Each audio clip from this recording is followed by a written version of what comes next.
Jangan lupa like and subscribe ya guys. Selamat mendengarkan.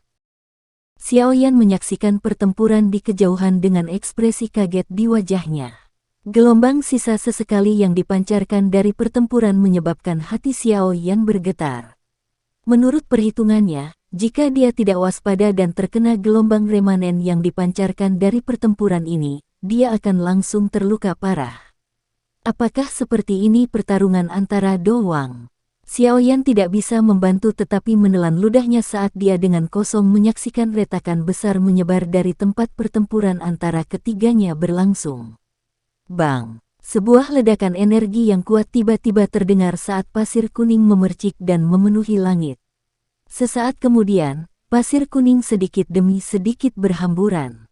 3 bayangan juga melesat mundur dari medan pertempuran. 3 pasang mata saling memandang di udara. Semuanya mengandung niat membunuh yang tidak mereka sembunyikan. Menyapu pandangannya pada pertempuran yang tiba-tiba menjadi tenang, Xiaoyan menyadari bahwa di antara ketiganya, Yue Mei yang menjadi sedikit pucat jelas dirugikan.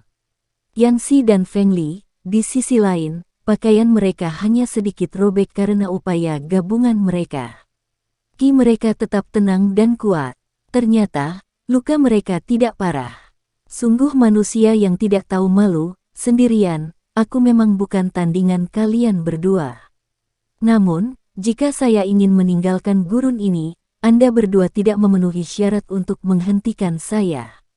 Dada lentur Yue Mei dengan lembut naik dan turun. Setelah mengukur kekuatan pihak lain secara singkat, dia benar-benar telah melepaskan pikiran untuk bertarung sembarangan. Dia mengejek dengan senyum dingin dan tangannya dengan cepat membentuk beberapa segel di depannya. Hentikan dia. Melihat Doki yang tiba-tiba melonjak keluar dari tubuh Yue Mei, Yan Xi mengerutkan kening dan berteriak. Ketika dia mengucapkan kata-kata itu, Feng Li di sampingnya berubah menjadi angin sepoi-sepoi dan bergegas menuju Yue Mei dengan cara seperti kilat. Teknik ular, pisah. Dengan dingin menyaksikan benang angin yang menuju ke arahnya dengan cara seperti kilat, tubuh Yue Mei bergetar. Kemudian di bawah tatapan kaget semua orang, dia tiba-tiba meledak. Selama ledakan, tidak ada darah atau daging yang bercipratan. Sebaliknya, ular energi besar berwarna hijau tua yang tak terhitung jumlahnya keluar dari tempat ledakan terjadi. Ketika ular-ular besar ini muncul, mereka mulai terbang dengan cepat ke segala arah. Teknik ular yang aneh, Yan Xi secara acak melambaikan tangannya, melepaskan lusinan ledakan Doki dan menghancurkan lebih dari 100 ular energi besar menjadi ketiadaan. Saat dia melihat ular energi besar yang jumlahnya tidak pernah berakhir, ekspresinya menjadi serius saat dia berkomentar. Saat ular energi besar menutupi seluruh tempat, beberapa orang yang berdiri di samping menonton, kecuali orang berjubah hitam, juga segera mengambil tindakan. Dalam waktu yang sangat singkat, mereka menghancurkan lebih dari setengah ular energi besar. Meski demikian, bagaimanapun, masih cukup banyak yang lolos dan menggali ke dalam lapisan pasir. Mencoba membunuh orang ular yang kuat di gurun memang cukup sulit. Keterampilan melarikan diri semacam ini adalah sesuatu yang sulit untuk dilawan. Menyaksikan ular energi besar di sekitar yang melarikan diri secara acak, pria paruh-baya itu hanya bisa memberikan senyuman pahit tanpa daya. Mendengar ini, beberapa orang di sampingnya yang melakukan yang terbaik untuk membunuh ular energi besar menganggukkan kepala mereka setuju. Kecuali seseorang benar-benar siap untuk itu, tidak mungkin untuk memblokir teknik ular yang aneh ini. Duduk di gundukan pasir, Xiaoyan menyaksikan ular energi besar yang menggali ke dalam pasir dari semua tempat dengan ekspresi tertegun. Dia menyusu mulutnya tanpa sadar. Apakah orang ini tidak terlalu luar biasa? Dia benar-benar memiliki kemampuan memelihara kehidupan semacam ini. Tidak heran dia tidak memilih untuk segera melarikan diri saat melihat barisan menakutkan dari seberang. Itu karena dia memiliki kartu tersembunyi ini. Tapi untungnya, aku akhirnya bebas dari wanita itu, terlepas dari bagaimana orang mengatakannya, wanita itu, yang mengejar kehidupan Xiaoyan, akhirnya dikirim melarikan diri. Xiaoyan menghela nafas panjang. Dia mengulurkan tangannya ke arah penguasa Suan berat di sampingnya dan menariknya. Ketika dia baru saja berdiri, ekspresinya tiba-tiba berubah. Dari gundukan pasir yang hanya beberapa meter dari Xiaoyan, seekor ular energi besar berwarna hijau tiba-tiba melesat. Itu membuka mulut biadabnya yang besar, melewati pasir kuning dan dengan kasar menargetkan tenggorokan Xiaoyan, berencana untuk menggigitnya. Sialan! Penyergapan tiba-tiba menyebabkan Xiaoyan gagal bereaksi tepat waktu. Pada saat itu, dia hanya bisa menyaksikan ular energi besar itu semakin mendekat dengan wajah ketakutan. Pada saat ular energi besar tiba-tiba bergegas keluar dari gundukan pasir, pria parubaya di sekitarnya dan yang lainnya telah merasakannya sebelum Xiaoyan. Namun, ketika mereka melihat target ular energi besar itu, mereka ragu-ragu untuk menyelamatkannya. Orang-orang kuat ini tidak mengenal Xiaoyan. Menambahkan ini ke karakter acuh tak acuh mereka dengan tidak ada dari mereka yang menjadi orang baik, ketika mereka melihat bahwa orang yang diserang adalah seseorang yang tidak ada hubungannya dengan mereka, hati mereka yang tegang menjadi jauh lebih santai. Meskipun mereka masih melepaskan serangan doki simbolis terhadap ular energi besar, jelas bahwa kecepatan serangan tidak akan mampu mengalahkan ular energi besar itu sebelum mengenai Xiaoyan.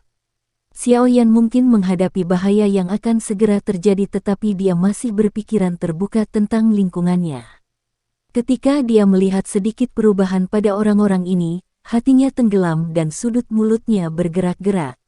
Dia baru saja bersiap untuk secara paksa menahan serangan oleh ular energi besar ketika seseorang yang tidak diharapkan oleh siapapun mengambil tindakan. Sejak ular energi besar itu melesat ke arah Xiaoyan, langkah kaki yang tampaknya tidak berbobot dari orang misterius di kejauhan diam-diam mencetak beberapa jejak kaki yang agak dalam di permukaan pasir. Ini terutama terjadi ketika orang misterius itu memperhatikan tindakan orang-orang di sekitarnya. Sebuah dengusan yang hanya bisa didengarnya dengan lembut bergema di jubah hitamnya. Ketika ular energi besar itu berada sekitar setengah meter dari Xiaoyan, orang misterius berjubah hitam itu akhirnya tidak tahan lagi. Ujung kakinya menepuk dengan lembut, tubuhnya berubah menjadi benang tipis-tipis dan tampaknya teleportasi di depan Xiaoyan. Kekuatan tak berbentuk yang ganas melesat saat dia melambaikan lengan bajunya dan langsung menyebarkan ular energi besar yang mengerikan itu ke dalam ketiadaan. Setelah mengalahkan ular energi besar ini, orang berjubah hitam itu tampak memiliki amarah yang sulit untuk ditenangkan. Dia mendengus lagi dan membanting kakinya ke tanah. Seketika, kekuatan ganas yang tak tertandingi menyusup ke dalam lapisan pasir dan tiba-tiba melonjak ke arah tertentu. Sesaat kemudian, teriakan menyakitkan yang teredam terdengar lebih dari 100 meter. Mengikuti tarian pasir kuning, pemilik teriakan teredam buru-buru melarikan diri dengan beberapa luka. Orang berjubah hitam yang tiba-tiba muncul di depan Xiaoyan telah membantu Xiaoyan menghindari bahaya cedera serius. Detak jantungnya yang tidak menentu segera mereda. Saat dia mengusap dahinya, dia tercengang menyadari bahwa dahinya sudah berlumuran keringat dingin. Dengan sedikit rasa takut yang tersisa, Xiaoyan terengah-engah beberapa kali.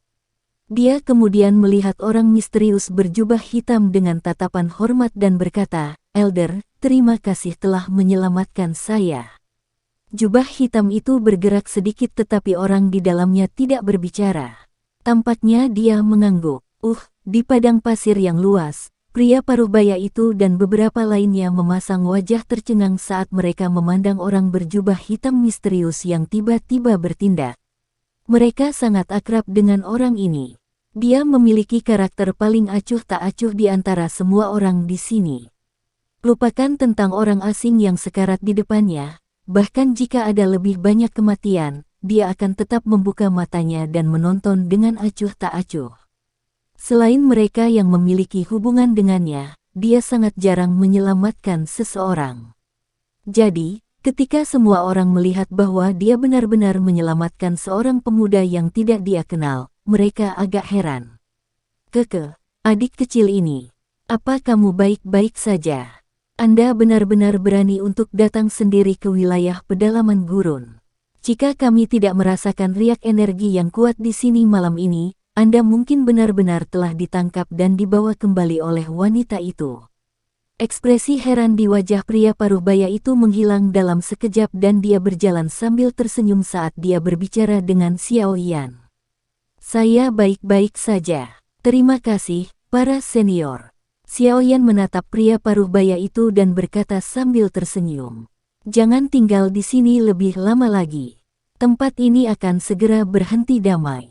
Tinggalkan gurun secepat mungkin. Orang misterius berjubah hitam itu membelakangi Xiao Yan saat dia dengan lembut mengatur jubahnya. Suara yang agak serak dan lembut terdengar dari dalamnya. Hah! Mendengar suara yang begitu serak ini seperti gigi yang bergemeretak, pria paruh baya dan Xiao Yan bingung. Kamu, suaramu. Pria paruh baya itu berkedip kaget ketika kata-kata ragu itu keluar dari mulutnya tanpa berpikir. Saya baik-baik saja. Ayo pergi. Jangan buang waktu. Orang berjubah hitam itu tiba-tiba melambai di belakangnya. Gelombang pasir kuning terbang dan segera memaksa kembali kata-kata dari mulut pria paruh baya itu. Suara seraknya samar-samar tidak sabar. Pria paruh baya itu bingung ketika dihadapkan pada orang berjubah hitam yang tiba-tiba menjadi aneh. Hatinya yang gelisah bertanya-tanya apakah dia secara tidak sengaja telah memprovokasi orang ini. Setelah berpikir sejenak, pria paruh baya itu sepertinya tidak bisa merasakan di mana dia salah. Dia hanya bisa menggelengkan kepalanya tanpa daya dan dia meniup peluit ke arah langit. Seketika, binatang ajaib hijau tua besar di langit mengepakkan sayapnya yang besar dan perlahan turun. Orang berjubah hitam itu berbalik dan hendak melambung saat tatapan berkeliaran di bawah jubah hitam tiba-tiba melirik penguasa berat di tangan Xiao Yan. Setelah beberapa saat ragu-ragu, tinju berjubah itu meringkuk dan dengan aneh menyambar penguasa berat Xiao Yan dari tangan Xiao Yan tanpa benar-benar menyentuh penguasa itu. Kamu merasakan tindakan orang lain, Xiao Yan bingung. Matanya membelalak, berpikir bahwa pihak lain merampok penguasa suan beratnya. Penguasa Anda telah ditutupi dengan racun ular oleh wanita tadi. Jika Anda menggunakan doki Anda sambil memegangnya, itu akan membutuhkan kesempatan untuk memasuki tubuh Anda. Angin sepoi-sepoi menahan penguasa suan berat di depan orang berjubah hitam dan doki berwarna hijau melonjak dari orang berjubah hitam dan menutupi penguasa suan berat. Akhirnya, ia menghilangkan sedikit racun ular yang terkandung pada penggaris berat itu. Mendengar ini, Xiao Yan tertegun dan wajahnya langsung menjadi malu. Setelah racun ular itu dilucuti, penguasa berat itu jatuh dan dimasukkan jauh ke dalam gundukan pasir. Setelah semua ini selesai, orang berjubah hitam itu tidak tinggal lebih lama lagi dan langsung melintas ke bagian belakang binatang ajaib yang besar itu. Dia duduk bersila dan tetap diam. Orang-orang kuat di sekitarnya menatap orang berjubah hitam yang pertama kali naik.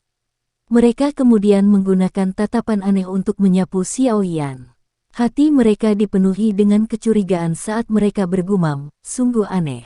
Kapan dia menjadi sangat membantu? Tidak hanya dia menyelamatkannya, dia bahkan membantunya menghilangkan racun. Benar-benar malam yang luar biasa. Pria yang beruntung. Ketika pikiran mereka tidak mencapai kesimpulan, semua orang hanya bisa bergumam tanpa daya. Setelah itu, mereka melompat ke belakang binatang ajaib di bawah tatapan Xiao Yan yang benar-benar bingung dan ditemani oleh angin menari yang ganas, dengan cepat menghilang di cakrawala gurun. Di gurun tak berujung, angin malam bertiup lewat dan pasir kuning samar menerkam. Beberapa saat kemudian, Xiao Yan menarik bibirnya dan bergumam dengan senyum pahit, malam yang membingungkan. Menyaksikan gurun yang luas, Xiao Yan berangsur pulih. Dia menundukkan kepalanya, menatap cincin di jarinya dan tanpa daya berkata, "Guru, kamu harus bisa keluar sekarang." Mendengar kata-kata Xiao Yan, cincin hitam tua yang tampak kuno itu bergetar sedikit dan Yao Lao perlahan melayang keluar. Tatapannya pertama kali menyapu ke cakrawala di mana orang-orang dari sebelumnya menghilang dan kemudian berbalik ke arah Xiao Yan. Dia tersenyum dan berkata dengan makna yang lebih dalam, sepertinya sesuatu yang besar akan terjadi di gurun ini. Xiao Yan mengangguk. Dengan sekelompok orang yang sangat kuat yang datang, akan aneh jika gurun ini tidak menjadi berantakan. Sepertinya setelah Yue Mei kembali, suku-suku Snake People di gurun akan menjadi bersenjata lengkap dan dijaga. Mengapa mereka datang ke gurun Tager? Apakah kerajaan Jiama berpikir untuk memulai perang dengan ular rakyat lagi? Xiao Yan mengerutkan kening dan berkata dengan tidak yakin. Mendengar diskusi mereka sebelumnya, sepertinya mereka bermaksud untuk mencari Ratu Medusa. Kata Yao Lao dengan lembut. Cari Ratu Medusa ya, meski line up mereka sangat kuat, Ratu Medusa jauh dari kata lemah. Selain itu, ada banyak orang kuat lainnya di antara 8 suku besar rakyat ular. Begitu mereka mendapat kesempatan untuk berkumpul bersama, kurasa kelompok sebelumnya tidak akan bisa meninggalkan gurun dengan aman dan sehat. Xiao Yan melambaikan kepalanya. Senyumnya memiliki arti sombong. Sekelompok orang itu, dengan pengecualian orang misterius berjubah hitam yang memberinya kesan baik, hanyalah orang yang lewat. Tentu, Xiao Yan tidak repot-repot mengkhawatirkan mereka. Orang berjubah hitam itu juga seorang Do Huang. Kata Yao Lao sambil tersenyum. Jadi bagaimana jika dia seorang Do Huang? Bukankah Haibo Dong seorang Do Huang di masa lalu? Tapi Ratu Medusa masih berhasil mengubahnya menjadi keadaan yang menyedihkan itu. Xiao Yan tertawa sebelum dia langsung merenung, tapi kembali ke topik, mengapa mereka mencari Ratu Medusa? Manusia adalah makhluk yang paling tidak disukai di antara ras manusia ular. Petik 2. Yao Lao dengan lembut mengelus janggutnya dan berkata sambil tersenyum, pria parubaya sebelumnya adalah orang yang saya sebutkan sebelumnya, orang yang memiliki persepsi spiritual yang sangat kuat. Dia juga harus menjadi seorang alkemis. Petik 2. Seorang alkemis. Mendengar ini, Xiao Yan terdiam sejenak. Setelah itu, dia dengan cepat berteriak tanpa sadar, seorang alkemis level Douang. Bagaimana mungkin? Petik 2. Melihat ekspresi tidak yakin di wajah Xiao Yan, Yao Lao menggelengkan kepalanya dan tersenyum tipis. Perasaanku tidak akan salah.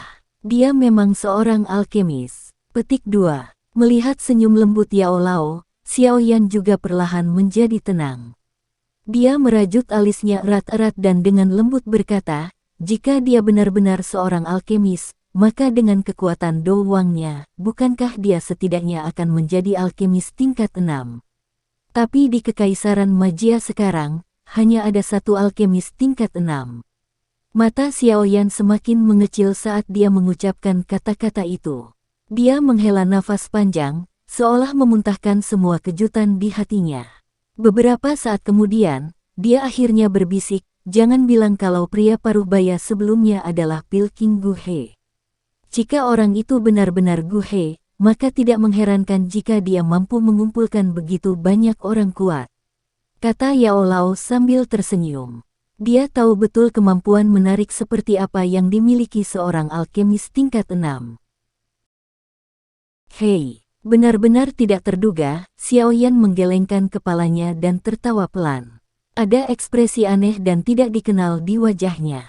Dia ingat bahwa Ki Gathering Powder yang diambil Nalan Yanran saat dia membatalkan pernikahan telah disempurnakan olehnya. Seorang alkemis tiba-tiba mengumpulkan begitu banyak orang kuat untuk datang ke gurun dan mencari Ratu Medusa. Saya pikir, niatnya mungkin adalah api surgawi. Saya tidak tahu bagaimana dia mendapatkan informasi itu. Yao Lao mengangkat kepalanya, melihat cakrawala gurun saat dia berbicara sambil tersenyum. Mendengar ini, ekspresi Xiao Yan berubah. Tinjunya tiba-tiba menegang. Dia telah berusaha keras untuk api inti teratai hijau. Siapapun yang berniat untuk mencegahnya mendapatkannya akan dianggap sebagai musuh, bahkan jika orang ini adalah Pilking Gu He yang memiliki kemampuan yang kuat untuk mengumpulkan orang-orang di Kekaisaran Jiama. Guru, mari kita bergerak. Telapak tangan Xiao Yan tiba-tiba meraih penggaris berat yang dimasukkan ke lapisan atas pasir. Dia kemudian menghela nafas lembut dan berkata dengan muram, terlepas dari apakah motif mereka adalah api inti teratai hijau atau bukan, kita harus bergegas ke daerah bagian dalam gurun. Jika Gu He itu benar-benar melihat api, maka aku akan membiarkan mereka bertarung di antara mereka sendiri seperti ikan dan kerang sebelum mendapatkan nyala api. Petik 2. TL, biarkan mereka berkelahi dan mengambil rampasan saat mereka tidak mampu. Itu juga. Mari kita menjadi nelayan sekali. Setelah merenung sejenak, Yao Lao tersenyum dan menganggukkan kepalanya. Tubuhnya kemudian bergetar dan menjelma menjadi cahaya sebelum masuk ke dalam ring. Xiaoyan menyimpan penguasa Suan berat ke dalam ring dan mengerucutkan bibirnya. Punggungnya bergetar dan sayap awan ungu terentang. Mereka mengepak sedikit dan tubuhnya perlahan melayang ke udara. Dia mengangkat kepalanya, menatap bulan perak dan berkata dengan lembut, sekarang suku Mei seharusnya berubah menjadi kekacauan karena Gu He dan yang lainnya lewat. Kita juga bisa menggunakan kesempatan ini untuk berjalan dengan tenang. Saya pikir Yue Mei tidak akan tinggal di dalam tribe. Dia mungkin akan pergi ke bagian dalam gurun untuk menyampaikan informasi itu kepada Ratu Medusa. Petik 2. Ya, ayo pergi. Ketika kita melewati suku, saya akan membantu Anda menyembunyikan ki Anda. Ini, bersama dengan langit yang gelap, akan memungkinkan kita untuk berhasil melewatinya. Suara Yao Lao dipancarkan dari dalam ring. Mengangguk, Xiaoyan meletakkan pil pemulihan energi ke dalam mulutnya. Dia mengepakkan sayap dengan keras dan tubuhnya berubah menjadi bayangan hitam yang sekali lagi terbang menuju suku besar yang berdiri di jalan utama di bawah sinar bulan yang redup. Setelah Xiaoyan dengan ganas terbang melintasi langit selama sekitar setengah jam, sebuah benteng besar secara bertahap muncul di dataran datar yang jauh. Benteng itu terang benderang tetapi cahaya api yang berulang kali berkedip-kedip mengungkapkan sesuatu yang mengganggu. Saat Xiaoyan terbang mendekat, dia bisa mendengar suara gangguan yang datang dari dalam. Pada saat itu, dia bersukacita di dalam hatinya dan dengan tenang berkata, sepertinya kelompok dari sebelumnya benar-benar menyerang dari sini. Saat pikiran ini melintas di benak Xiaoyan, dia akhirnya tiba di langit di atas benteng. Matanya secara kasar menatap suku yang sangat besar, hampir tanpa batas dan merasa agak terkejut.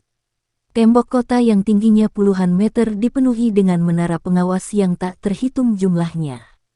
Ujung panah ungu pucat menonjol keluar dari menara pengawas, memancarkan kilau tebal dan sedingin es di bawah sinar bulan. Melihat pertahanan yang sangat ketat dan ketat itu, Xiaoyan tanpa sadar menyeka keringat dinginnya. Dengan kekuatan pertahanan mereka, bahkan seorang Dou Si atau Dou Ling akan ditembak menjadi sarang lebah jika mereka ceroboh.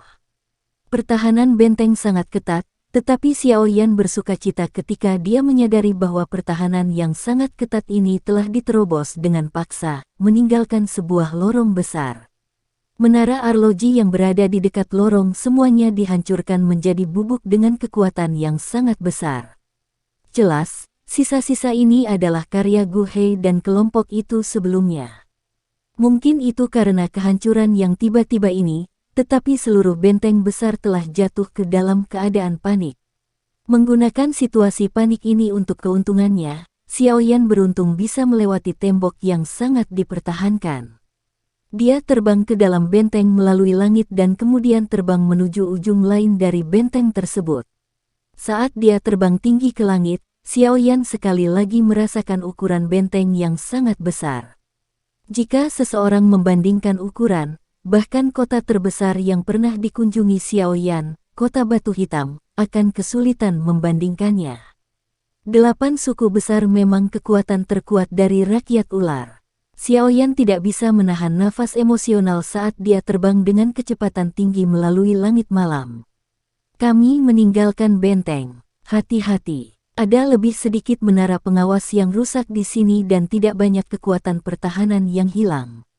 Sementara Xiaoyan menghela nafas, suara Yao Lao tiba-tiba terdengar di dalam hatinya. Mendengar ini, ekspresi Xiaoyan menjadi lurus. Tatapannya menyapu tembok kota tinggi di kejauhan dan menyadari bahwa tembok kota di sana tidak hancur. Hanya ada beberapa garis retakan besar yang memanjat di sepanjang dinding. Selain itu, ada beberapa ratus orang ular bersenjata lengkap yang, sambil membawa tombak tajam di tangan mereka, sedang berpatroli.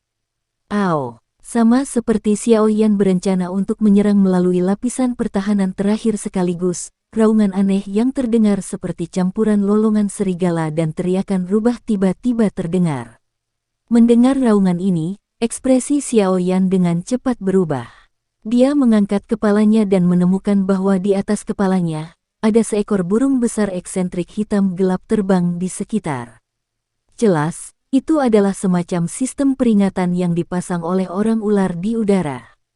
Peringatan, peringatan, ada seseorang di udara. Pelempar tombak bersiap-siap, letakkan racun di tombak dan bersiap untuk menembak. Mendengar peringatan yang mendengung di langit malam, suara keras yang dingin segera terdengar dari tembok kota. Setelah mendengar perintah ini, unit orang ular yang agak bingung dan berjaga tiba-tiba terdiam. Mereka dengan cepat mengoleskan cairan racun yang mereka bawa di sekitar pinggang ke tombak terbang mereka.